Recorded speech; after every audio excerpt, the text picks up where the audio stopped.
Ahibati fillah, kaum muslimin dan muslimat, para penuntut ilmu yang semoga senantiasa dijaga dan dibimbing oleh Allah Subhanahu wa taala. Allahumma amin. Berjumpa lagi kita di kajian rutin kita, melanjutkan pembahasan aqidah Islam dari kitab atau risalah Khudh aqidataka minal kitabi was sunnah. Ambillah aqidahmu dari Al-Quran dan juga sunnah-sunnah Nabi sallallahu alaihi wasallam.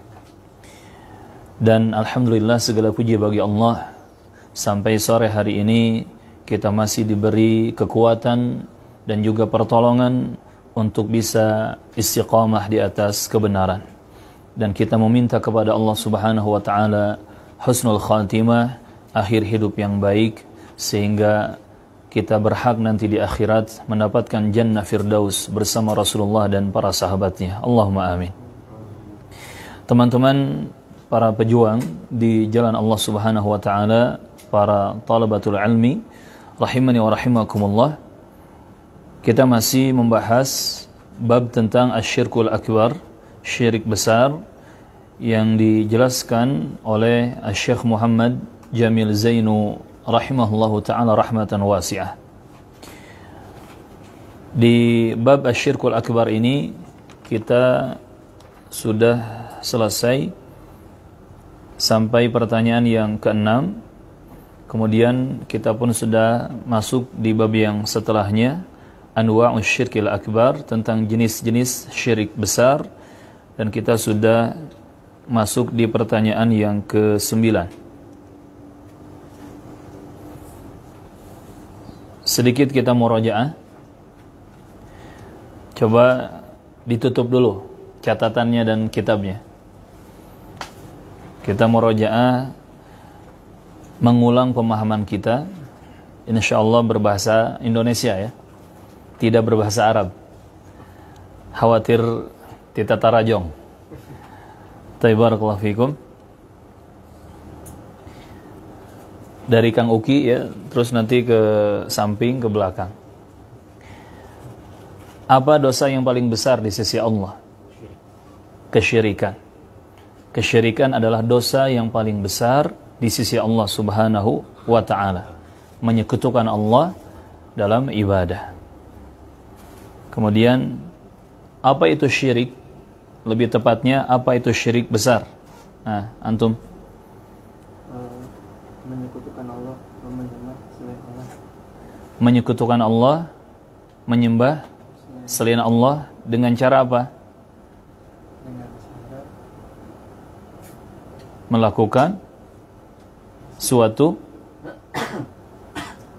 Melakukan suatu pekerjaan atau apa? suatu ibadah. Melakukan suatu ibadah kepada selain Allah. Sarful ibadah li ghairillah. Mempersembahkan atau menunjukkan suatu ibadah kepada selain Allah, itu syirik. Itu syirik, bahkan syirik akbar, syirik besar. Selanjutnya, apakah syirik terjadi di tengah-tengah umat di masa ini? Terjadi. Dari mana kita tahu bahwa kesyirikan itu terjadi di tengah-tengah umat manusia ini? Berdasarkan informasi apa?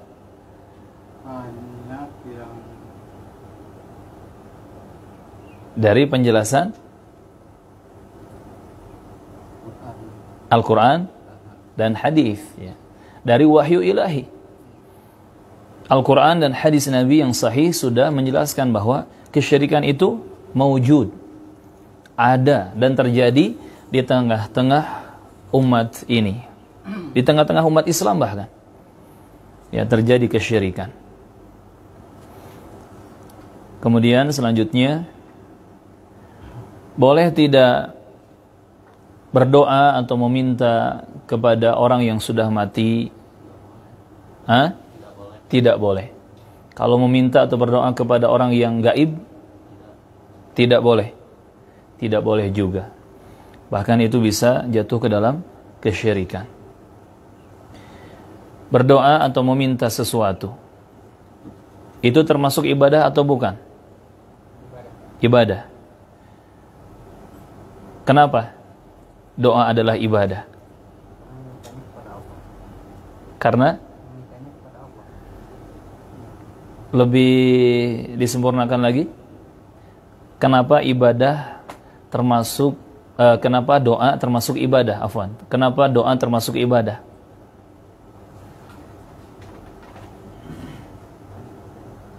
Hah? Nah itu, karena ada perintahnya dari Allah Subhanahu wa ta'ala dan Rasulnya. Ingat, hukum asal ibadah adalah haram. Hukum asalnya adalah haram sampai datang dalil yang memerintahkannya, baik itu perintah dari Allah ataupun Rasulnya sallallahu alaihi wasallam. Dan jelas ya, Allah memberikan perintah ud'uni astajib lakum. Dan juga Nabi mengatakan ad-du'a'u huwal ibadah. Doa itu adalah ibadah. Kemudian boleh tidak kita isti'anah atau minta tolong kepada selain Allah? Mana sekarang, Bapak? Tidak boleh mutlak. Tidak boleh minta tolong kepada selain Allah. Mutlak tidak boleh. Kenapa? Sama dengan menyekutukan Allah. Karena kalau minta tolong kepada selain Allah sama dengan menyekutukan Allah, sama dengan menyekutukan Allah atau berbuat kesyirikan. Benar, Pak? Setuju? Setuju. Awas jangan setuju dengan kesalahan temannya. Betulkah dimutlakan tidak boleh minta tolong kepada Allah? Boleh atau tidak boleh? Ini tidak boleh, ini boleh. Jawabannya fihi tafsil, ada rinciannya. Bisa boleh, bisa tidak boleh. Bisa boleh, bisa tidak boleh. Jika tidak terpenuhi syaratnya, maka tidak boleh. Karena hukum asal meminta hanya kepada Allah. Isti'anah, minta pertolongan, istighatsah, minta bantuan, isti'adah, minta pelindungan, semua hukum asalnya hanya kepada Allah. Maka tidak boleh minta kepada selain Allah jika tidak terpenuhi syarat untuk meminta kepada selain Allah. Tapi kalau terpenuhi syaratnya, maka boleh-boleh saja minta pertolongan atau minta sesuatu kepada selain Allah. Yang penting terpenuhi syaratnya. Apa saja syaratnya? Yang pertama, orangnya ada. Yang kedua, orang soleh. Jadi kalau minta tolong geserin meja ke preman nggak boleh? Boleh aja. Jadi gimana? Ada 3 syarat kita boleh minta tolong kepada sesama manusia. Apa saja? Yang pertama orangnya ada. Yang pertama orangnya ada. Bukan yang gaib. Yang kedua Orangnya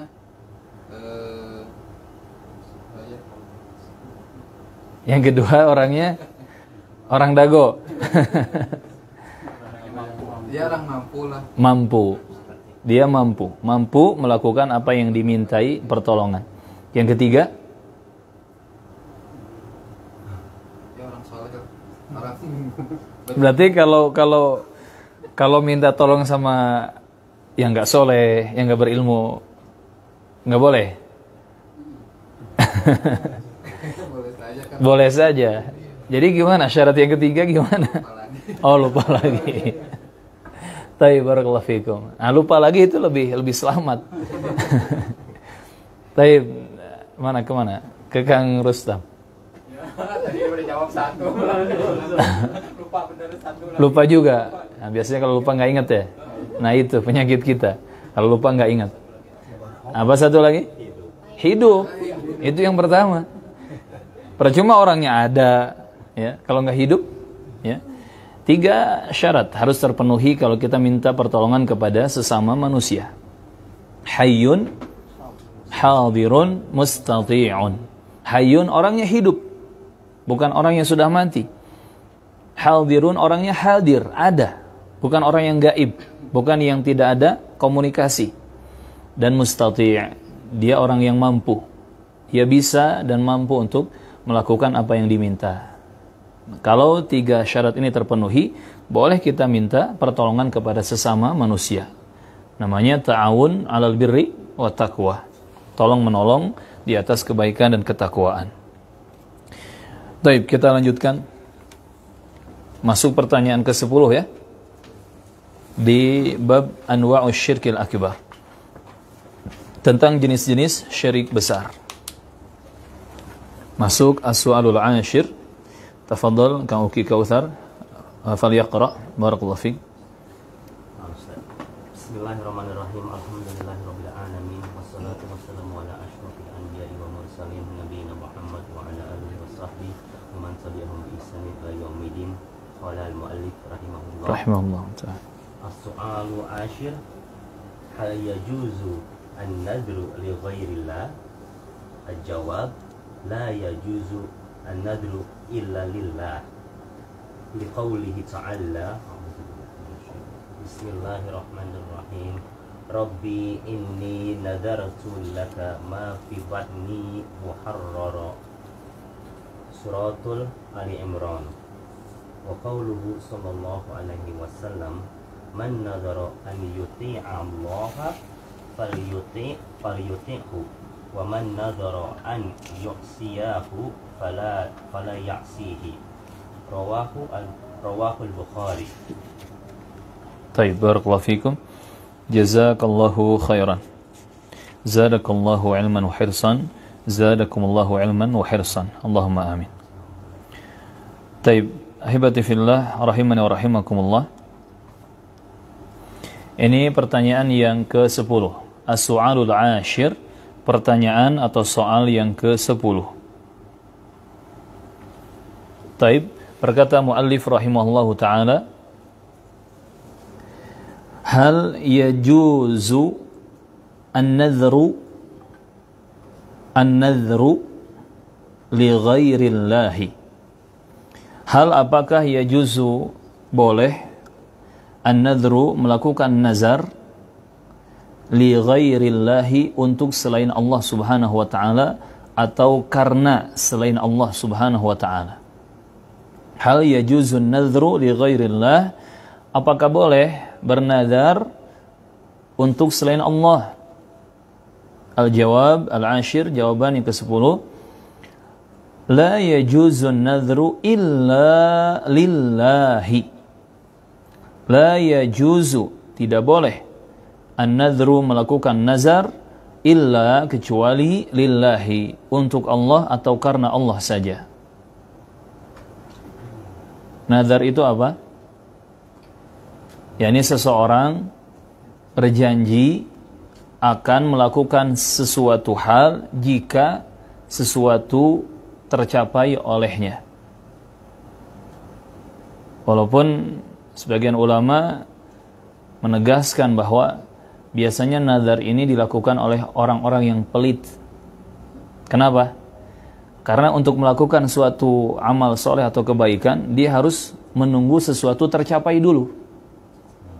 Seakan-akan dia orang yang pelit, gitu kan?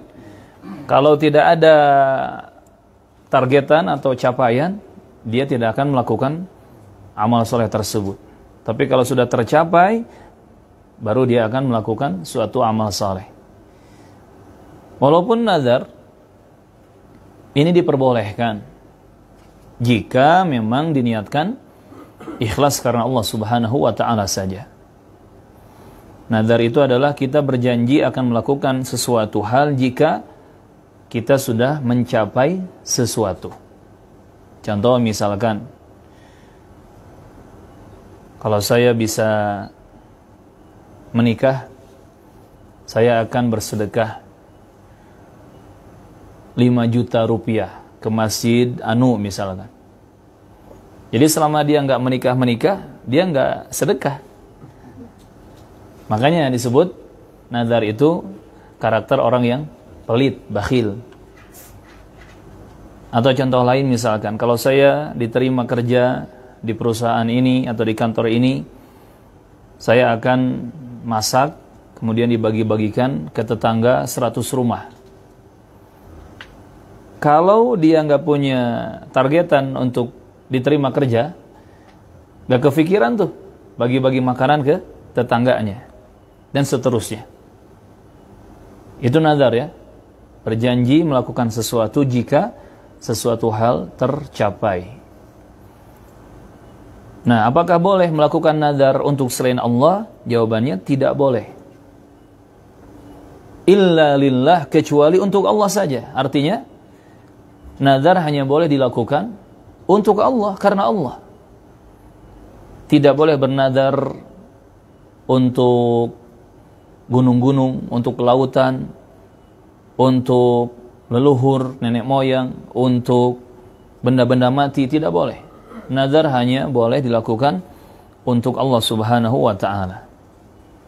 Sehingga nanti pengamalannya juga tidak boleh berunsur pelanggaran syariat. Misalkan seseorang bernazar, kalau saya lulus kuliah tahun ini, saya akan minum khamr langsung 2 drum misalkan. Boleh nggak nazar seperti ini? Nggak boleh. Walaupun niatnya karena Allah, tetapi ada unsur pelanggaran syariat. Kalau nanti saya dapat gaji pertama, kerja di kantor ini, di perusahaan ini, saya akan mukbang, makan mie rebus 1 kuali, katakan isinya sampai 20 liter tuh airnya, dan cabenya level 11. Boleh nggak? Nggak boleh. Kenapa nggak boleh? Ada unsur pelanggaran syariat, memadaratkan, ya kan? Memadaratkan diri sendiri, membuang-buang harta benda dan seterusnya. Jadi ini, nazar itu hanya diperbolehkan jika niatnya karena Allah Azza wa Jalla, untuk Allah Azza wa Jalla, dan tidak ada unsur pelanggaran syariat. Apa dalilnya? Nazar itu hanya boleh dilakukan jika karena Allah Subhanahu wa ta'ala. Liqaulihi ta'ala, dikarenakan Allah Subhanahu wa ta'ala berfirman, Allah Subhanahu wa ta'ala berfirman, Rabbi inni nadhartu laka ma fi batni muharrara. Di surah Al-Imran. Ini tepatnya di surah Al-Imran ayat ke-35. Silakan teman-teman bisa dibuka Al-Imran ayat ke-35. Kisah siapa ini tentang bernazar di sini? Ibunya Maryam. Istrinya? Istrinya Imran. Bukan Maryam tetapi istrinya Imran. Istrinya Imran. Betul kan? Istrinya Imran. Yang dikandung siapa? Yang dikandung? Maryam. Istrinya Imran mengandung Maryam. Kalau Maryam mengandung Isa. Ini kisah tentang istrinya Imran. Imra'atu Imran. Allah berfirman menyebutkan ucapan istrinya Imran. Rabbi, wahai Rabbku ya Allah. Inni sesungguhnya aku nazartu, melakukan nazar laka untukmu, karenamu ya Allah, ma fi batni, dengan apa yang ada pada perutku ini, muharrara, yang dibebaskan, asal arti yang dibebaskan. Maksudnya apa muharraran di sini? Yang nanti akan dijadikan seorang anak yang terus berkhidmat, tepatnya di Baitul Maqdis. Berkhidmat kepada Allah Subhanahu wa ta'ala di Baitul Maqdis. Menjadi anak yang dididik dalam ibadah kepada Allah, menghabiskan waktu untuk beribadah kepada Allah dan seterusnya. Jadi di sini disebutkan nazar dari istri Imran radhiyallahu anhu, bahwasannya kalau lahir anakku ini dengan selamat, lahir dengan lancar, ya, dengan pertolongan Allah Azza wa Jalla, maka ada janji yang akan dilakukan, di mana anaknya akan dikhidmatkan untuk Baitul Maqdis dalam beribadah kepada Allah Subhanahu wa taala. Wa qaulihi sallallahu alaihi wasallam, adapun dalil dari hadis adalah sabda Rasulullah sallallahu alaihi wasallam, man nadhara an yuti'a Allah falyuti'hu. Man nadhara, siapa saja yang bernazar, an yuti'a Allah, untuk melakukan ketaatan kepada Allah, falyuti'hu, maka silakan taati Allah. Lakukanlah ketaatan kepada Allah. Wa man nadhara an yu'siyahu, dan siapa saja yang bernazar untuk bermaksiat kepada Allah, melakukan kemaksiatan kepada Allah, fala ya'sihi, maka jangan dia memaksiati Allah, jangan melakukan kemaksiatan kepada Allah. Rawahul Bukhari, hadis ini diriwayatkan oleh Imam Al-Bukhari Al-Ju'fi rahimahullahu ta'ala. Jelas ya dalilnya ya, dari Al-Quran dan hadis Nabi yang sahih. Maka dari dua dalil ini, Al-Quran dan hadis yang kita baca barusan, kita bisa menyimpulkan bahwa nazar itu pertama hanya boleh dilakukan karena Allah, untuk Allah. Tidak boleh untuk selain Allah. Yang kedua, nazar itu harus berunsur ketaatan kepada Allah, amal-amal soleh. Tidak boleh berunsur pelanggaran syariat, tidak boleh berunsur kemaksiatan terhadap Allah. Nah, coba kita lebih fahami lagi pembahasan ini dengan contoh-contoh. Ketika seseorang bernazar, misalkan, saya bernazar untuk Gunung Semeru, agar Gunung Semeru tidak ngambek wae gitu. Boleh tidak? Boleh tidak? Nggak boleh. Karena itu selain Allah. Tidak boleh bernazar untuk selain Allah. Saya bernazar untuk lautan Samudra Pasifik atau lautan selatan di Pulau Jawa. Boleh tidak? Tidak boleh. Karena lautan adalah selain Allah. Tidak boleh bernazar untuk selain Allah. Harus untuk Allah saja. Harus untuk Allah saja. Lillahi ta'ala. Kemudian contoh yang lain. Ada seseorang bernazar untuk Allah. Karena Allah, kepada Allah dia bernazar. Tetapi berisikan kemaksiatan-kemaksiatan. Kalau saya lulus kuliah tahun ini dengan apa? Dengan predikat summa cum laude. Ada lagi yang lebih tinggi nggak? Di atas summa cum laude. Itu sudah paling tinggi ya. Tahu nggak summa cum laude? Kalau nggak kuliah nggak tahu. Ya. Ada cum laude, ada summa cum laude. Kalau kata orang Arab, mumtaz murtafi. Mumtaz murtafi. Ada mumtaz murtafi. Betul-betul istimewa tuh nilainya, paling tinggi. Kalau saya lulus kuliah tahun ini, predikatnya nilainya summa cum laude. Saya akan apa? Misalkan konser, mengadakan konser musik, ya. Konser musik anak yatim. Gimana konser musik anak yatim? Konser musik se-Bandung Raya misalkan. Itu nggak boleh. Karena konser musik dalam Islam tidak diperbolehkan. Kalau saya menikah, mengakhiri penderitaan jomblo saya di tahun ini, saya akan keliling Bandung. Cuman pakai apa? Sendal. Cuman pakai sendal. Cuman pakai sendal, astagfirullah. Berarti kan nggak pakai topi. Berarti nggak pakai baju, cuman pakai sendal. La haula wala quwata illa billah. Boleh tidak dilakukan? Nggak boleh. Karena buka aurat itu haram. Buka aurat itu maksiat. Ya, seperti itu, barakallahu fiikum. Karena kadang ada orang-orang yang iseng, yang nakal ya. Saya kalau lulus nanti saya akan tonjok kamu. Saya akan pukulin kamu. Itu nggak boleh. Jelasnya nazar itu adalah ibadah. Sehingga harus ditujukan kepada Allah saja dan harus mengikuti aturan Allah Subhanahu wa taala di mana nazar tidak boleh berunsur kemaksiatan dan dosa-dosa. Jadi kalaupun harus bernazar atau mau bernazar, bernazarlah dengan yang baik-baik dan benar. Contoh misalkan khawatir karena pandemi kerjanya di PHK.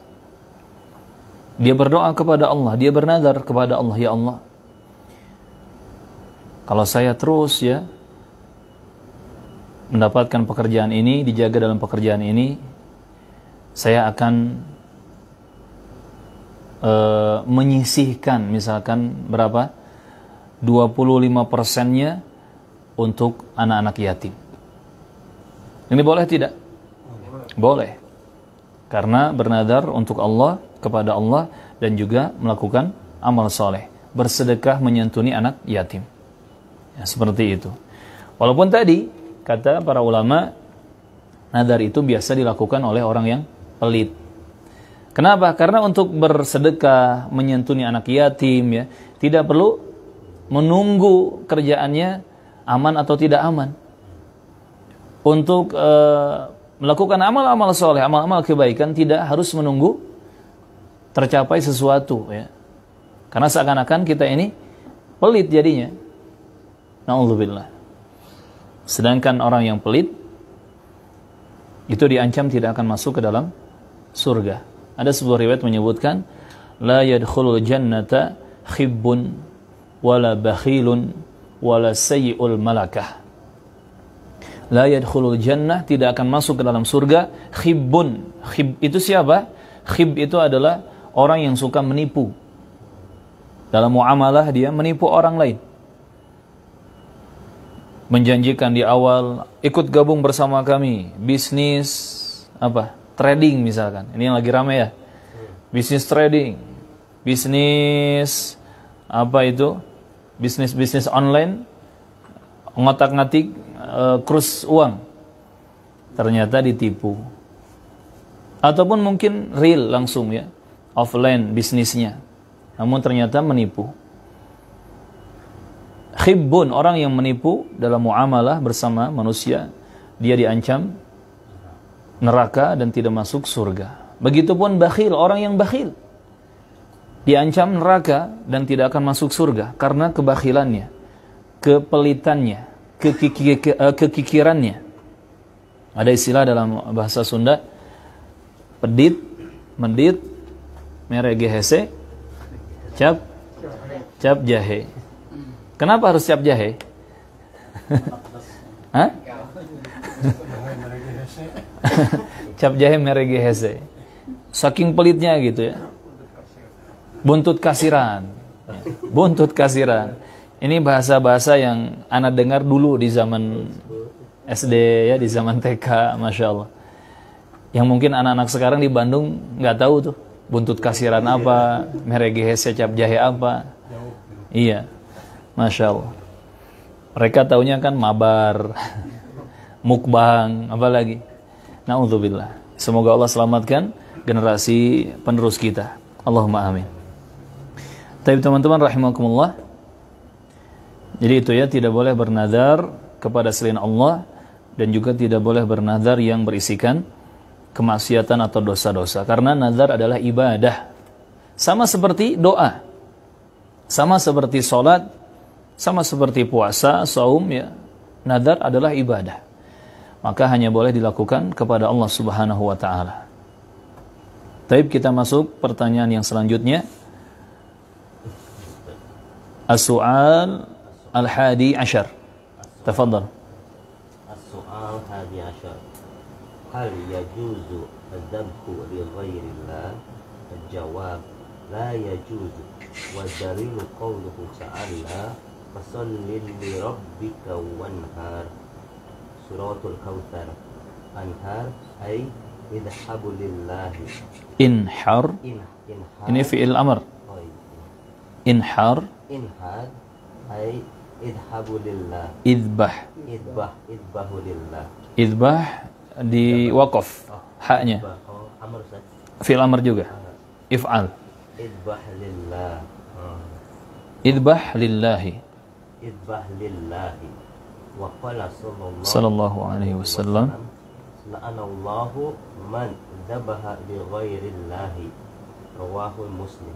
Taib, jazakumullahu khairan, barakallahu fikum. As-su'al al-hadi ashar, pertanyaan yang ke-11. Hal yajuzu al-dhabhu li ghairillahi? Hal apakah yajuzu, boleh, al-dhabhu menyembelih, yakni menyembelih seekor hewan, li ghairillahi untuk selain Allah?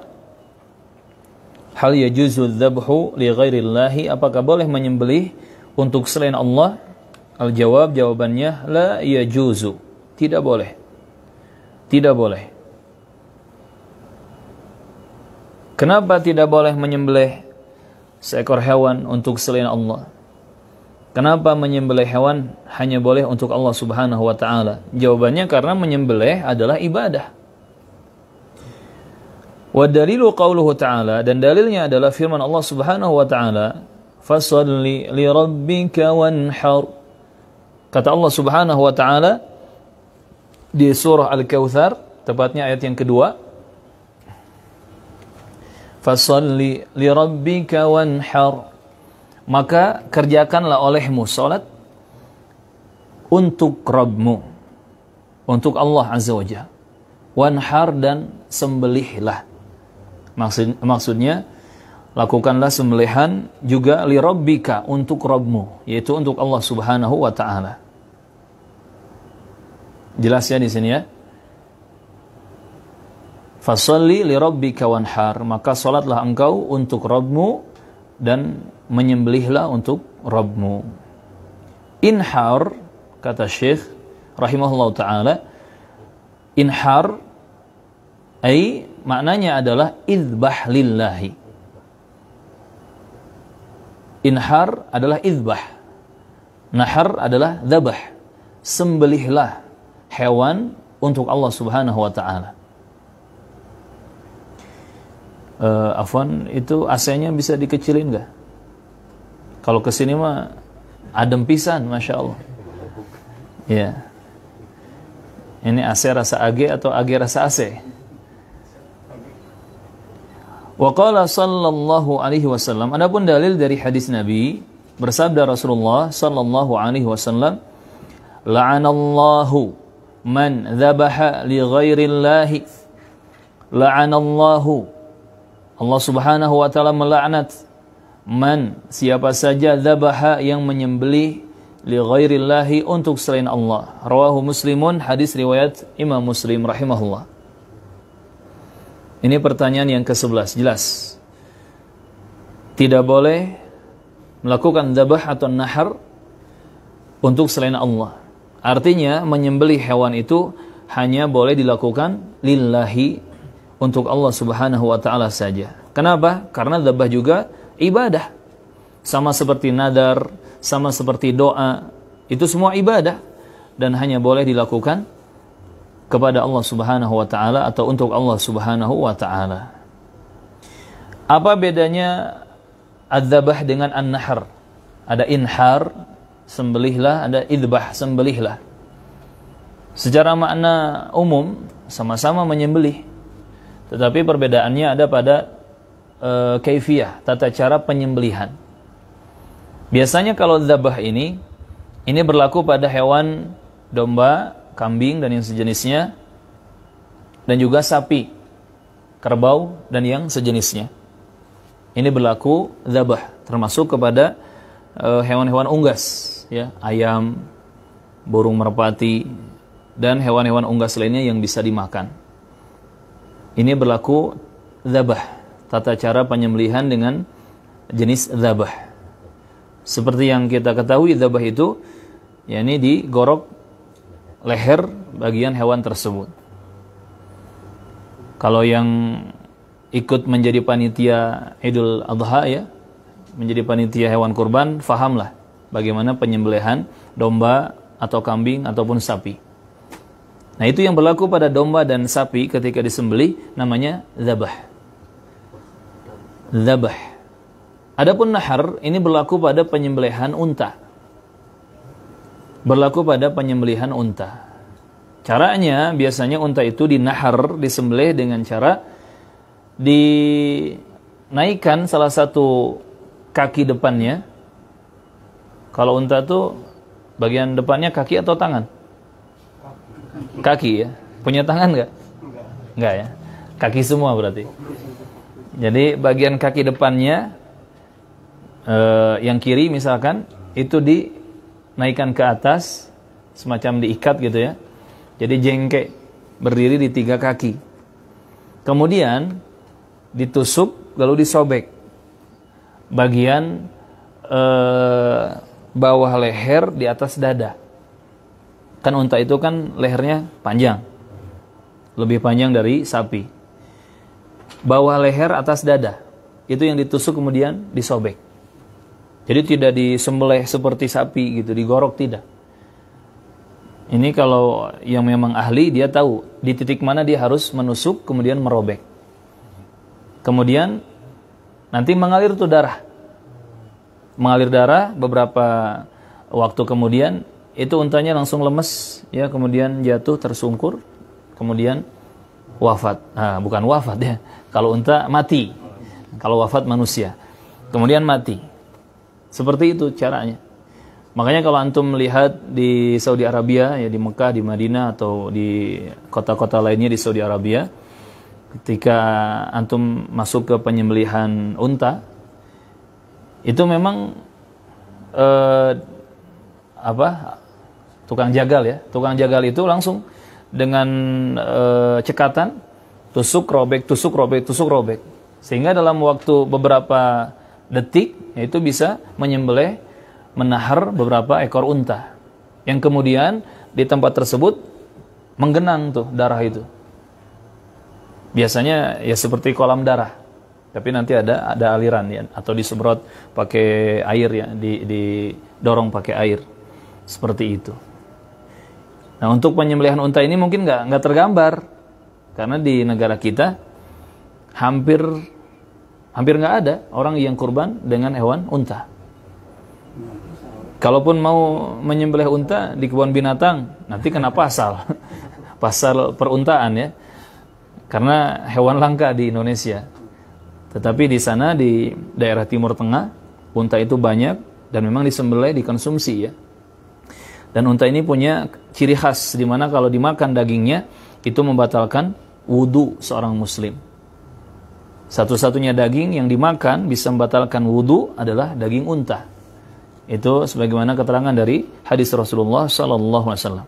Kalau kita makan daging ayam, daging kambing, daging sapi, daging apa lagi? Daging yang halal lah pokoknya, tidak ada yang membatalkan wudu kecuali daging unta.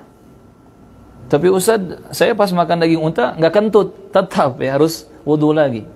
Walaupun nggak kentut, walaupun nggak buang air kecil, nggak buang air besar, ketika sudah makan daging unta, batal wudunya otomatis dan wajib wudu kembali. Ini ciri khas yang dimiliki oleh daging unta. Barakallahu fiikum. Nah, itu bedanya dzabah dengan nahar. Adapun firman Allah di sini, fasholli li rabbika wanhar, maka salatlah engkau untuk Rabbmu, untuk Tuhanmu, dan menyembelihlah. Salat yang dimaksud adalah salat hari Id. Yang mengatakan salat Idul Fitri, yang mengatakan Idul Adha, yang pasti salat Id, ya. Kemudian inhar di sini, sembelihlah. Ini berlaku secara umum, tidak hanya pada unta saja, tetapi juga kambing dan juga sapi masuk ke dalam syariat penyembelihan. Jadi kalau disebutkan dzabah saja, maka semua hewan masuk ke dalamnya. Ya unta, ya sapi, ya kambing dan domba. Termasuk kalau disebut nahar saja, inhar, ini pun sama. Masuk ke dalamnya unta, sapi, domba, kambing. Tapi kalau disebutkan dua-duanya berbarengan, inhar wa idbah, berarti sudah ada perbedaan. Inhar wa idbah. Inhar maksudnya sembelih unta, idbah sembelih selain unta. Seperti itu. Dan nanti mendekati Idul Adha ya, hari raya kurban, mau tidak mau kita harus mengulang lagi murojaah tentang ilmu adab-adab di hari raya Idul Adha, termasuk kepengurusan hewan-hewan kurban. Karena walaupun sudah berkali-kali mungkin melakukannya, terulang ya bertahun-tahun, tetap masih banyak masyarakat yang kadang lupa dan meremehkan adab-adab secara syar'i, termasuk dalam masalah menyembelih. Misalkan menyembelih seekor domba, posisinya seperti apa? Ya, dihadapkan ke kiblat, kanan atau kiri yang dibaringkan. Berbaringnya ke sebelah mana? Kanan atau kiri hewan? Sebelah kiri tubuh hewan, ya. Kemudian kita menyimpan salah satu kaki kita di atas bagian apa itu? Ya, badan domba tersebut atau hewan tersebut, ya, seperti itu. Kemudian mengucapkan ini yang terpentingnya, bismillah Allahu akbar. Bisa pakai waw, bisa tidak. Bismillah Allahu akbar atau bismillah wallahu akbar. Ini yang menentukan daging itu halal atau haram. Penyebutan nama Allah dan takbir. Bismillah Allahu akbar, tasmiyah dan takbir. Baik. Nah, dzabah menyembelih hewan apapun itu harus karena Allah, untuk Allah. Tidak boleh untuk selain Allah. Kalau ada satu hewan disembelih untuk selain Allah, maka itu syirik. Kenapa? Karena menyembelih adalah ibadah. Makanya dalam Islam betul-betul terjaga ya aturan hidup itu. Menyembelih adalah ibadah. Sehingga umat Islam tidak akan sembarangan menyembelih. Makanya teratur hidupnya, disiplin, rapi. Bayangkan kalau tidak ada aturan ini. Mungkin hewan apapun akan disembelih. Dan dengan cara yang macam-macam ya. Banyak orang, na'udzubillah, membuat hewan itu mati dengan cara-cara barbar. Ada yang langsung dimasukkan ke air mendidih. Ada yang langsung digiling hidup-hidup. Ada yang langsung, dikuliti ketika masih hidup, na'udzubillah. Tetapi Islam memberikan aturan yang terbaik. Sampai Nabi mengatakan, wa idza dabahtum fa ahsinud dzabha. Kalau kalian akan menyembelih hewan, maka sembelihlah hewan dengan sebaik-baiknya. Dengan sebaik-baiknya. Dikasih makan dulu ya, biar dia kenyang, biar dia nyaman. Kemudian jangan diperlihatkan pisau yang tajam di depan matanya, di depan wajahnya. Kemudian ya diusap dengan penuh kasih sayang. Dan tadi disembelih dengan nama Allah dan takbir, menyebut kebesaran Allah Subhanahu wa taala. Hewan saja yang disembelih harus dengan penuh rahmat. Apalagi berlaku untuk amalan-amalan yang lain, melakukan amalan-amalan yang lain, harus penuh dengan kasih sayang. Makanya Nabi juga pernah mengatakan, irhamu man fil ardi yarhamkum man fis sama. Irhamu man fil ardi. Rahmati oleh kalian, kasihani, sayangi oleh kalian siapa saja yang ada di bumi. Manusiakah, hewan-hewanankah, makhluk hidup semuanya. Sayangi, rahmati. Yarhamkum man fis sama. Niscaya yang di langit, yaitu Allah Azza wa Jalla, akan merahmati kalian, akan menyayangi kalian. Sampai seperti itu. Jadi Islam adalah orang-orang yang betul-betul menjaga kedamaian. Barakallahu fiikum. Ahibati fillah rahimani wa rahimakumullah. Dan dalam Islam penyembelihan itu terbatas. Diperbolehkan menyembelih dengan nama Allah dan untuk Allah, dan itu pun terbatas. Di antaranya diperbolehkan menyembelih untuk hewan kurban. Jelas ya, ini di tanggal berapa? 10 Dzulhijjah dan hari-hari tasyrik 11, 12 dan 13 Dzulhijjah. Disembelih unta atau sapi atau domba atau kambing dengan tujuan taqarruban ilallah, mendekatkan diri kepada Allah, melakukan ibadah kurban yang khusus ya, ketentuannya. Yang kedua, boleh disembelih hewan itu untuk akikah. Dan untuk akikah terbatas pada hewan kambing atau domba saja. Nggak boleh karena merasa uangnya banyak, Ustaz saya mau akikah pakai sapi. Boleh nggak? Nggak boleh. Karena aturannya ya harus kambing, harus domba. Cuman bedanya kalau anaknya laki-laki, silakan sembelih 2 ekor kambing. Kalau anaknya perempuan cukup 1 ekor kambing. Nah disembelih tuh domba atau kambing, tujuannya akikah, mengakikahi anak. Yang ketiga, boleh menyembelih hewan untuk dagingnya dikonsumsi. Baik itu dijual belikan untuk makanan sehari-hari, atau disembelih untuk menjamu tamu, atau disembelih untuk dimasak, dimakan bersama keluarga. Ini namanya sembelihan untuk dimakan, dikonsumsi. Dan semua sembelihan ini, ketika hewan disembelih harus disebut nama Allah, tasmiyah dan takbir. Bismillahi Allahu Akbar. Itu yang menjadikan halal. Itu yang menjadikan halal. Barakallahu fiikum. Dan penyembelihan ini berlaku untuk hewan darat. Termasuk hewan-hewan unggas. Ayam disembelih dengan cara dzabah tadi. Atau antum makan apa? Makan landak misalkan. Landak boleh nggak dimakan? Boleh, halal. Boleh ya, halal. Tikus boleh nggak? Kalau tikus nggak boleh.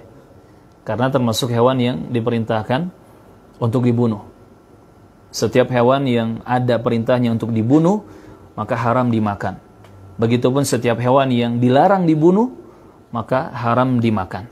Jadi kalau ada perintah membunuh hewan atau larangan membunuh hewan, nanti hasilnya sama-sama tidak boleh dimakan. Contoh hewan yang tidak boleh dibunuh, kata Rasulullah, adalah katak, kodok ya, dan yang sejenisnya. Tidak boleh dibunuh. Sehingga haram dimakan dagingnya. Walaupun ketika itu ada seorang sahabat yang beralasan, "Ya Rasulullah, kami menggunakannya untuk obat. Kami bunuh, kami makan dagingnya untuk obat." Kata Rasulullah, tetap tidak boleh. Tidak boleh membunuh katak.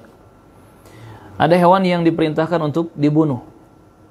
Ini pun sama, nanti tidak boleh dimakan ya dagingnya, seperti cicak atau toke dan yang sejenisnya, termasuk ular, termasuk tikus ya, diperintah untuk dibunuh. Maka tidak boleh dimakan. Dan kalau diteliti lebih lanjut secara medis, ini berkaitan dengan kesehatan manusia juga.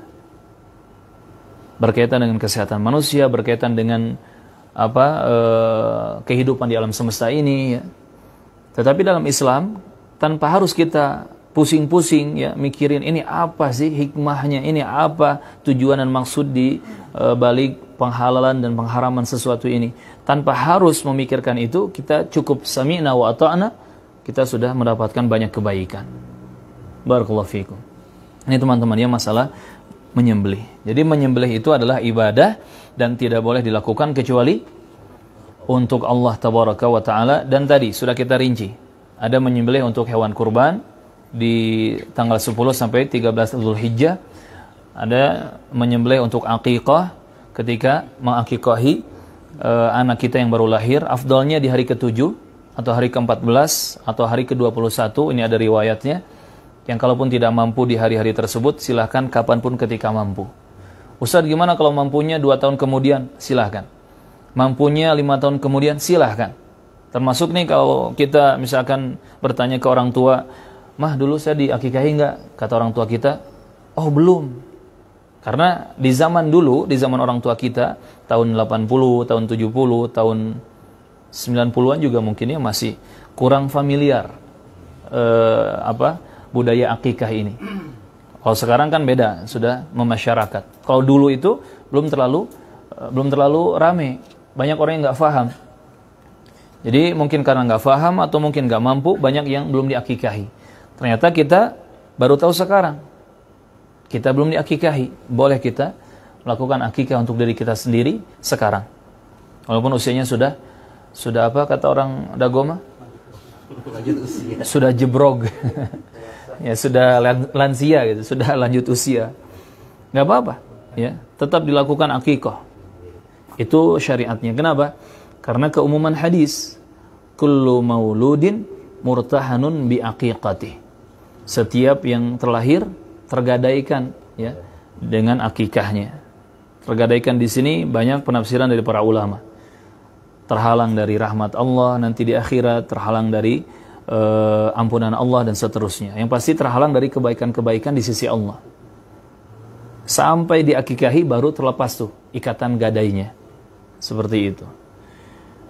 Terkadang orang tua itu memikirkan hal-hal duniawi untuk anaknya. Anak saya baru lahir, baju apa yang bagus ya? Dicari baju-baju yang bagus. outfit yang keren untuk anak-anak, untuk bayi, sampai menghabiskan uang ratusan bahkan jutaan. Belum lagi mainannya, belum lagi seisi kamarnya, belum lagi macam-macam tuh, sampai jutaan.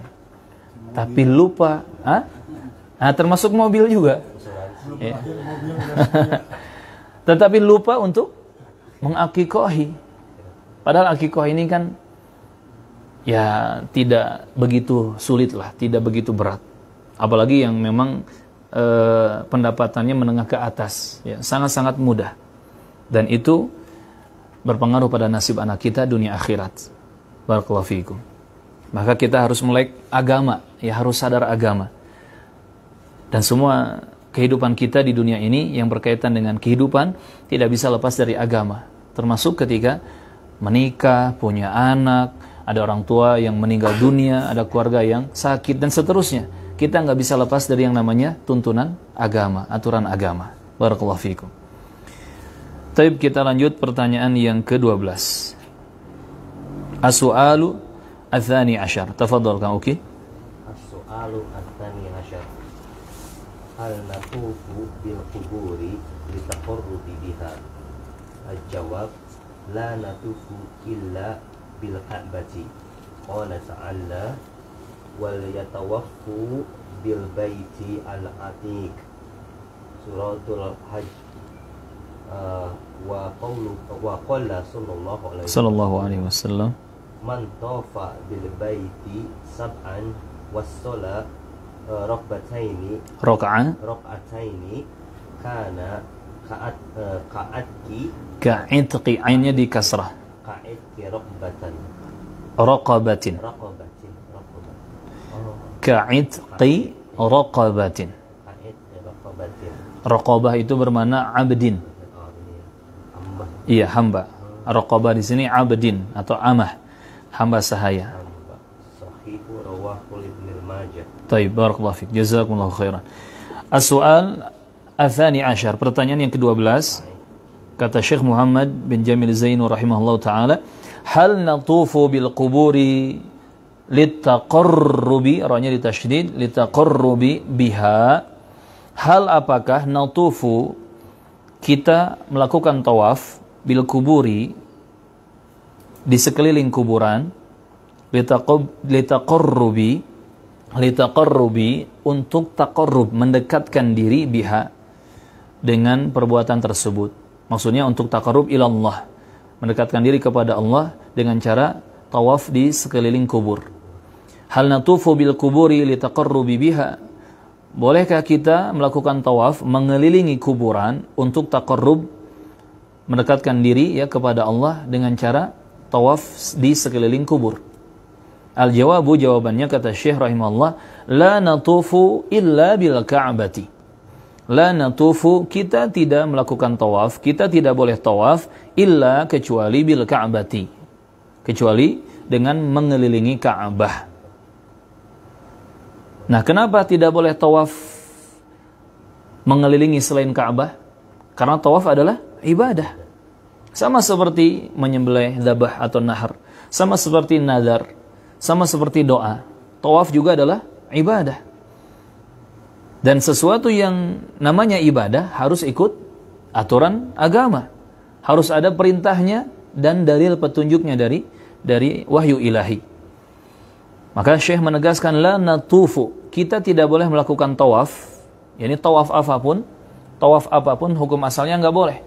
Mau itu mengelilingi kuburan, mengelilingi pohon, mengelilingi bebatuan, mengelilingi gedung, mengelilingi apapun, nggak boleh. Yakni amalan mengelilingi sesuatu dalam rangka ibadah, ya, itu tidak boleh. Kecuali bil Ka'bah, mengelilingi Ka'bah. Apa dalilnya bahwasanya boleh tawaf mengelilingi Ka'bah? Qala ta'ala, Allah subhanahu wa ta'ala berfirman, wal yatawafu bil baitil atiq, di surah Al-Hajj ayat yang ke-29. Al-Hajj ayat yang ke-29. Allah berfirman, wal yatawafu bil baitil atiq, dan hendaknya mereka melakukan tawaf mengelilingi al-bait al-atiq, rumah yang tua itu, rumah yang lama itu. Apa Al-Baitul Atiq? Yang dimaksud adalah Ka'bah Baitullah. Ka'bah atau juga disebut Baitullah, rumah Allah, ataupun disebut Al-Baitul Atiq, rumah yang sudah lama, yang rumah tua, atau juga disebut apa lagi? Ini yang masyhur ya, Ka'bah, Baitullah, dan Al-Baitul Atiq. Ini yang diperbolehkan, tawaf mengelilingi Ka'bah. Selain mengelilingi Ka'bah maka tidak boleh. Makanya salah dan sesat apa yang dilakukan oleh orang-orang Syiah ketika mereka Ka'bah mengelilingi bangunan di Karbala. Entah bangunan apa itu. Lebih parah lagi kalau bangunan tersebut adalah kuburan. Ya, karena jelas ya tidak boleh mengelilingi kuburan ataupun apa saja yang selain Ka'bah. Tidak boleh. Misalkan ada pohon beringin yang sudah usianya puluhan tahun atau ratusan ya. Pohon beringin itu sampai ratusan ya. Ratusan tahun. Apalagi dikeramatkan. Kemudian orang di situ keliling tawaf. Kalau ingin lancar dagangannya, tawafnya 3 kali. Kalau ingin lancar jodohnya, tawafnya 330 kali. Kalau ingin lancar apa lagi? Ya, jabatannya, tawafnya misalkan 100 kali. Itu nggak boleh. Itu nggak boleh. Karena mengelilingi sesuatu, tawaf namanya, dalam rangka ibadah, itu harus ada dalilnya. Harus ada perintah dari Allah dan Rasulnya. Sedangkan tawaf mengelilingi Ka'bah, jelas di sini ada perintahnya dari Allah Azza wa Jalla. Al-Hajj ayat 29. Wal yatawafu bil baitil atiq. Dan juga ada perintah dari Rasulullah atau ada keterangan dari Rasulullah sallallahu alaihi wasallam, wa qala, dan Rasulullah bersabda, man tawafa bil baiti, siapa saja yang tawaf mengelilingi al-bait, maksudnya al-bait al-atiq, yakni Ka'bah, sab'an, sebanyak 7 kali putaran, wa shalla raka'ataini, kemudian dia salat sunat 2 rakaat, kana ka'itqi raqabatin, maka dia seperti memerdekakan seorang budak hamba sahaya. Sahihun rawahu Ibnu Majah, hadis sahih diriwayatkan oleh Imam Ibnu Majah rahimahullahu taala. Kalau tadi di Al-Hajj ayat 29 Allah berfirman memberikan perintah, wal yatawafu bil baitil atiq, silakan mereka tawaf mengelilingi Ka'bah. Lakukan. Artinya untuk tawaf mengelilingi Ka'bah ada perintah dari Allah. Yang tadinya tawaf sebagai ibadah haram, dilarang, karena ada perintah dari Allah, maka boleh dilakukan. Kemudian Nabi memberikan keterangan juga tentang keutamaan tawaf mengelilingi Ka'bah. Siapa yang tawaf mengelilingi Ka'bah sab'an, sebanyak 7 kali putaran, kemudian setelah itu dia salat raka'atain, salat 2 rakaat, apa pahalanya? Ka'itqi raqabah, seperti memerdekakan seorang budak atau hamba sahaya. Dan memerdekakan seorang budak hamba sahaya ini butuh biaya besar. Kalau kita hitung ya, ketika Abu Bakar radhiyallahu anhu membebaskan Bilal bin Rabah dari perbudakan, kurang lebih 9 uqiyah dibayar oleh Abu Bakar. Dan itu Abu Bakar sedekah cuma-cuma, ikhlas karena Allah Azza wa Jalla. 9 uqiyah itu kalau kita konversikan ke emas ya, ke rupiah apalagi, mungkin sekitar di atas 200 juta atau mungkin sampai 300 juta memerdekakan seorang budak. Dan itu macam-macam harganya ya, ada yang murah, ada yang mahal, ada yang sangat mahal, seperti itu. Nah, dapat pahala tuh seperti sedekah memerdekakan seorang budak kalau tawaf mengelilingi Ka'bah 7 kali dan sholat 2 rakaat ya setelah itu. Ini masuk ke dalam rangkaian tawaf dalam ibadah umroh dan juga ibadah haji. Tawaf itu ada yang masuk ke dalam rangkaian rukun umroh dan rukun ibadah haji.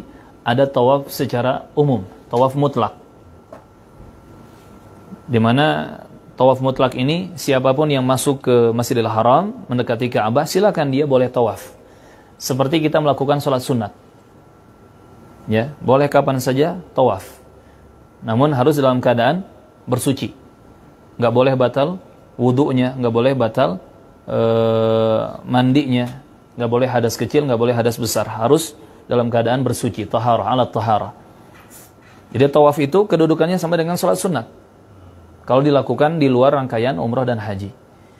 Sehingga kalau antum misalkan nanti ke Masjidil Haram melihat orang kok banyak yang tawafnya pakai baju biasa, mungkin mereka sedang melakukan tawaf mutlak, tawaf sunat ya, atau sedang melakukan tawaf wada, tawaf perpisahan, akan meninggalkan kota Makkah, seperti itu. Jadi tawaf itu kedudukannya sama seperti sholat sunat. Namun prakteknya, pengamalannya semua sama. Mau tawaf dalam umroh, dalam haji, ya, ataupun tawaf yang sunat, yang secara mutlak disunatkan, sama, 7 keliling ya disyariatkannya, 7 putaran. Dimulai dari Hajar Aswad, sudut Hajar Aswad, sambil kita kalau bisa mencium, kalau nggak bisa mencium, menyentuh. Kalau nggak bisa menyentuh, kita ngasih isyarat dari jauh sambil mengucapkan Bismillah, Bismillah, Allahu Akbar, ya. Tasmiyah dan takbir. Kemudian kita jalan. Kita jalan mengelilingi Ka'bah dalam posisi Ka'bah ada di sebelah kiri tubuh kita, melawan arah jam, ya. Dikatakan 1 putaran itu kalau sudah sampai ke Hajar Aswad lagi. Nah, nanti sebelum Hajar Aswad itu ada sudut rukun Yamani. Antara rukun Yamani dengan rukun Hajar Aswad, sudut Yamani, rukun Yamani ya, sudut itu dan dengan sudut Hajar Aswad ini disebut atau ini di sini ada disyariatkan baca doa sapu jagat. Allahumma rabbana atina fid dunya hasanah wa fil akhirati hasanah wa qina adzabannar. Disyariatkan dibaca antara sudut rukun Yamani dengan sudut Hajar Aswad. Selain bacaan ini, selain doa ini tidak ada zikir khusus kecuali tadi Bismillah Allahu Akbar ketika mencium atau menyentuh atau memberi isyarat kepada Hajar Aswad. Jadi dari Hajar Aswad mengelilingi Ka'bah berarti 4 sisi ya, 4 sisi ya, karena kubus. Sampai Hajar Aswad itu 1 putaran. Lanjut lagi sampai Hajar Aswad 2 putaran, sampai 7 putaran. Itu namanya tawaf ya. Dan sangat mudah dilakukan. Walaupun sangat mudah, namun kalau tanpa ilmu orang bisa salah. Dan ini yang banyak terjadi di lapangan. Banyak orang salah melakukan tawaf. Ketika mengelilinginya dia mengkhususkan zikir tertentu, doa tertentu, padahal apa saja boleh dibaca. Doa apa saja, zikir apa saja secara umum. Tidak ada bacaan khusus kecuali tadi antara rukun Yamani dengan Hajar Aswad. Termasuk ada yang memaksakan untuk mencium Hajar Aswad ya. Macam-macam kekeliruan terjadi karena tidak mempelajari ilmunya. Padahal kalau tahu ilmunya sangat simpel. Nah, biasanya setelah tawaf ini kemudian disunahkan sholat 2 rakaat di belakang makom Ibrahim, di belakang tempat berdirinya Nabi Ibrahim ketika membangun Ka'bah. Makom itu tempat berpijak, tempat berdiri. Makanya kalau kita lihat makom Ibrahim yang ada adalah seperti apa? Bekas telapak kaki manusia berdiri. Nah, di belakang makom Ibrahim itu salat sunat 2 rakaat. Karena kata para sahabat, Rasulullah menjadikan makom Ibrahim ada di antara Ka'bah dan dirinya. Berarti kan ini Ka'bah, ini makom Ibrahim, ini Rasulullah. Rasulullah salat di belakang makom Ibrahim. Salat sunat 2 rakaat. Nah, siapa yang melakukan 2 amalan ini, tawaf dan salat sunat 2 rakaat di belakang makom Ibrahim, ataupun kalau tidak memungkinkan karena kalau jamaahnya penuh nggak bisa dapat tempat tuh, maka silakan salat di Masjidil Haram dimanapun yang dimudahkan tempatnya, maka dapat keutamaan ini seperti memerdekakan seorang budak. Subhanallah. Dan juga disyariatkan setelah itu disunahkan setelah salat sunat 2 rakaat cari air zam-zam, kemudian minum air zam-zam, sebagian diminum, sebagian diguyurkan ke atas kepala. Ini sunnah juga. Dan jangan lupa ketika minum air zam-zam, berdoa kepada Allah, minta keberkahan dan minta hal-hal yang baik ya, lewat air zam-zam tersebut. Karena air zam-zam itu diberkahi. Kata Rasulullah, ma'uz zam-zam liman syuribalah. Air zam-zam akan menjadi kebaikan bagi orang yang meminumnya dengan izin Allah SWT. Bisa menjadi sebab kesehatan, hilangnya penyakit, kesembuhan, termasuk juga kesehatan atau kebugaran fisik ya, dan keberkahan-keberkahan lainnya, termasuk keberkahan untuk batin seseorang, lahir batin ya. Zam-zam itu menjadi sebab adanya keberkahan dari Allah Azza wa Jalla. Taib, ini pertanyaan yang ke-12. Tidak boleh bertawaf selain mengelilingi Ka'bah, karena tawaf adalah ibadah, sama seperti menyembelih, sama seperti nadar, sama seperti doa. Itu ibadah-ibadah yang harus dilakukan hanya untuk Allah Subhanahu wa ta'ala. Terakhir kita ambil yang ke-13, as-su'al ats-tsalis asyar. Nam tafadhal Kang Uki. As-su'al ats-tsalis asyar. Ma hukmus sihri? As-sihru. Betul, hukmus sihri. Mudhaf ilaih. Ma hukmus sihri? As-sihru min al-kufri. Qala ta'ala walakinna syaitana kafaru Syayatina. walakinna syayatina kafaru yu'allimuna an-nasa as-sihra. Suratul Baqarah. Wa qala sallallahu alaihi wasallam ijtanibu as-sab'a al-mubiqati asyirku billahi was-sihr rawahu Muslimun. Taib, jazakumullah khairan, barakallahu fikum. As-su'al ats-tsalis asyar. Pertanyaan yang ke-13. Pertanyaan yang ke-13. Kata Syekh Muhammad Jamil Zainu rahimahullah ta'ala, ma hukmus sihri? Ma hukmus sihri? Apa hukumnya melakukan sihir? Jawabannya kata Syekh rahimahullah, as-sihru minal kufri. Sihir termasuk dari kekufuran. Kalau sudah dikatakan termasuk kufur, berarti apa hukumnya? Haram, dosa, ya. Bahkan dosa besar. Karena kufur itu kan dosa besar. As-sihru minal kufri, dan perbuatan sihir termasuk dari kekufuran. Artinya haram berbuat sihir. Apa dalil yang mengharamkannya? Qala ta'ala, Allah Subhanahu wa ta'ala berfirman, walakinna syayatina kafaru. Walakinna syayatina kafaru. Yu'allimuna an-nasa as-sihra. Akan tetapi setan-setan itu kafir. Syayatin jama dari syaitan. Kalau satu setan, syaitan. Kalau banyak setan, syayatin. Sebentar.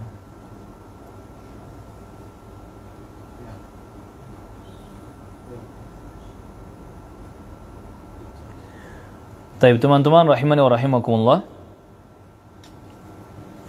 Kalau satu setan disebut syaitan, kalau banyak syayatin. Kata Allah Azza wa Jalla, walakinna syayatina kafaru. Dan tetapi setan-setan itu justru melakukan kekufuran. Apa kekufuran yang mereka lakukan? Yu'allimuna an-nasa as-sihr. Mereka mengajari manusia perbuatan sihir. Ini firman Allah di surah Al-Baqarah ayat yang ke-102. Surah Al-Baqarah ayat yang ke-102. Jelas ya?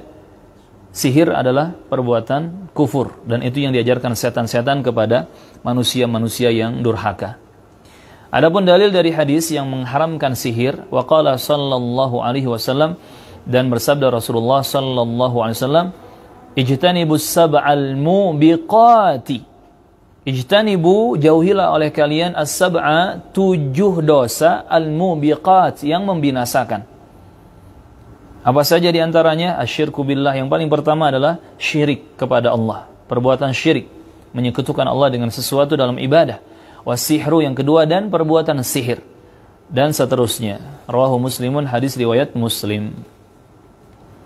Ini kata Rasulullah, ijtanibus sab'al mubiqat.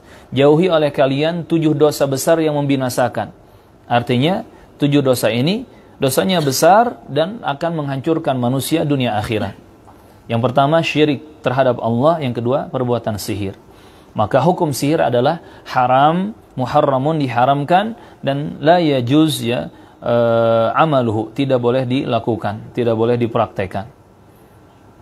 Dan biasanya sihir ini dilakukan oleh para dukun, kahin atau kuhan, arraf ya. Kalau bahasa kita paranormal, yang enggak normal-normal. Ya, dari dulu paranormal tapi enggak normal-normal kan gitu. Nah, perbuatan sihir mereka ini dilarang dalam Islam, haram. Dengan berbagai macam jenis dan bentuknya. Ada istilah apa? Santet, ada istilah pelet. Bukan pelet lauk, bukan ya. Ini pelet sihir. Ada istilah apa lagi? Kalau pelet itu kan yang tidak suka jadi suka, termasuk merusak hubungan, ya. Seperti takhbib tetapi dilakukan oleh dukun gitu, merusak hubungan suami istri yang tadinya saling cinta dengan ikatan pernikahan jadi saling benci. Ini bisa dilakukan oleh dukun dalam ilmu sihir, termasuk santet, ya, mencelakai orang lain dari jarak jauh kah atau dari apapun. Dan Rasulullah sallallahu alaihi wasallam dalam satu hadis yang sahih dikisahkan beliau pernah mengalami sihir. Kalau bahasa kita santet. Ya, Nabi pernah mengalami sihir. Di mana bukhul sihir yang dilakukan kepada Rasulullah itu ada pada sebuah sisir ya yang disimpan di sebuah sumur. Dan pelakunya adalah orang Yahudi. Anak dan bapaknya, anak perempuan dan bapaknya, orang Yahudi, menyihir Rasulullah sallallahu alaihi wasallam. Bayangkan Nabi saja, seorang Nabi bisa terkena sihir, apalagi kita manusia biasa. Makanya perlu kita menjaga benteng pelindung diri kita. Mulai dari sholat wajib 5 waktu, zikir setelah sholat wajib, zikir pagi, zikir petang, bacaan Quran yang rutin, itu semua hisnul muslim, benteng seorang muslim agar tidak terkena bahaya-bahaya dan keburukan-keburukan dari setan-setan, baik setan minal jin ataupun wannas, dari jin ataupun manusia. Harus ada benteng yang melindungi kita, tentunya dengan izin Allah tabaraka wa taala. Dan sihir itu nyata. Kita harus meyakini, mengimani sihir itu ada, sihir itu nyata. Dan cara melawannya adalah dengan minta pertolongan kepada Allah, diantaranya dengan Al-Quran, ya, ruqyah. Itu cara melawan sihir. Barakallahu fikum. Termasuk apapun bisa menjadi bukhul, bisa menjadi media dilakukannya sihir. Bagian tubuh atau anggota tubuh seseorang, benda-benda yang pernah disentuh oleh seseorang, misalkan rambutnya atau jam tangannya, pakaiannya, fotonya. Kalau zaman sekarang lebih mudah bahkan. Hati-hati ya.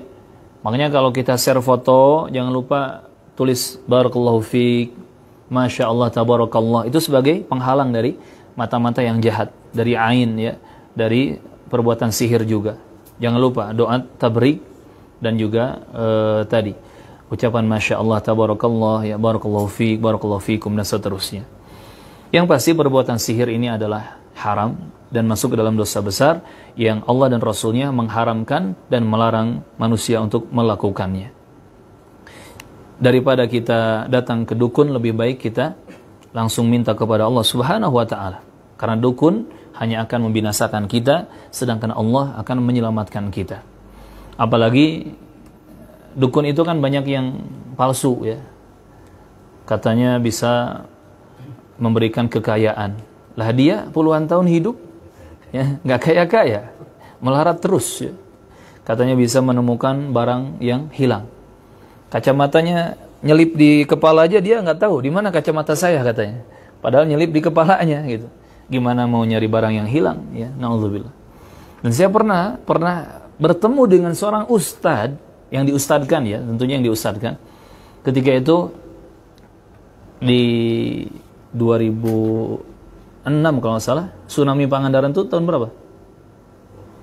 Tsunami Pangandaran 2006 ya?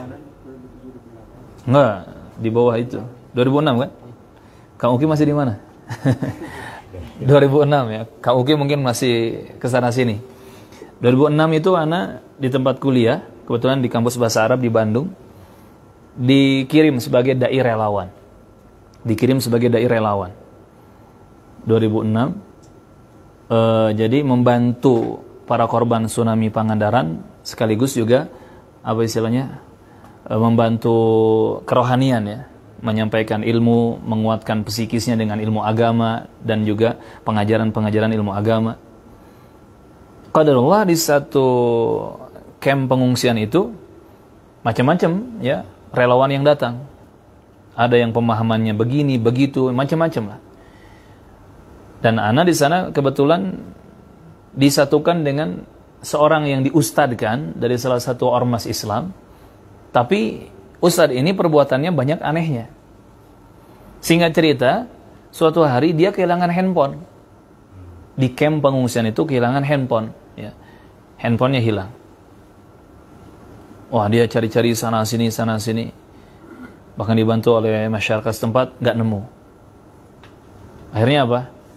Dia pamit ke masyarakat, ke warga, mau pergi ke daerah, mengarah ke daerah Tasik kalau nggak salah.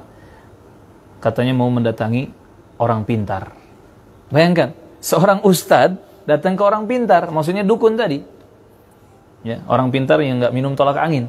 Ya, jadi dukun gitu. Datang ke dukun untuk apa? Untuk bertanya, handphone saya hilang di mana? Diambil oleh siapa? Dicuri oleh siapa? La haula wala quwata illa billah. Seorang ustadz yang dia bisa ngimamin sholat, dia bisa baca Quran, dia bisa ceramah. Ketika kehilangan barang, pergi ke seorang dukun. Ini kan jelas menjatuhkan martabat dia kan? Orang awam akan melihat, kalau cerdas ya, oh berarti kan dukun lebih tinggi, lebih pintar, lebih cerdas, lebih sakti, lebih terhormat, lebih mulia kan gitu. Padahal seharusnya orang yang berilmu itu lebih mulia daripada siapapun. Na'udzubillah. Makanya di sini hati-hati. Jangankan orang biasa sekelas ustadz saja ada yang datang ke dukun. Sampai ya ana coba apa istilahnya? Kejar gitu ya. Apa yang didapat Ustaz setelah ketemu sama orang pintarnya? Wah, kata orang pintarnya diambil sama seseorang yang ciri-cirinya begini. Terus hasilnya apa? Ya hasilnya saya bingung. Makin bingung dia. Sudah jauh-jauh pergi dari Pangandaran ke arah Tasik, kemudian dapat informasi yang nggak jelas ya. Ya nyari orang di situ kan ratusan orang, banyak orang yang karakternya seperti itu. Masa satu-satu harus di sensus ya. Jadi makin bingung dia. Padahal kalau dia pakai ilmu tauhid, serahkan kepada Allah. Ucapan qadarullah ini terjadi karena takdir Allah. Serahkan kepada Allah, lapang dada, ikhlas ya. Yakin bahwa ini yang terbaik. Karena takdir Allah itu yang terbaik untuk kita. Dan kalaupun kita berharap handphone itu datang lagi, kembali lagi, minta kepada Allah bantuan, minta kepada Allah pertolongan, ya Allah, jika memang yang terbaik adalah kembali lagi barang itu, maka kembalikan secepat mungkin dengan cara terbaik. Jadi ini ya, jangankan orang biasa, ternyata orang yang katanya ustadz juga ada yang datang ke dukun, na'udzubillah. Makanya wajib kita mendakwahkan tauhid dan menyelamatkan umat ya, terkhusus masyarakat Indonesia yang kita cintai ini dari ranjau-ranjau dan jebakan-jebakan kesyirikan. Na'udzubillah. Jangan sampai tertipu dengan penampilan seseorang. Tapi ini yang bisa kita bahas sampai pertanyaan ke-13. Semoga Allah memberkahi kita semua. Semoga Allah menjaga kita semua dari kesesatan dan juga bahaya-bahaya dunia ataupun akhirat. Allahumma amin. Cukup insyaAllah ya, tidak ada pertanyaan karena sudah jam 5:30 lebih. Kita akhiri dengan kafaratul majlis. Subhanakallahumma bihamdik, asyhadu an la ilaha illa anta, astaghfiruka wa atubu ilaik. Tafadhal kepada Kang Ari sebagai moderator. Jazakumullahu khairan.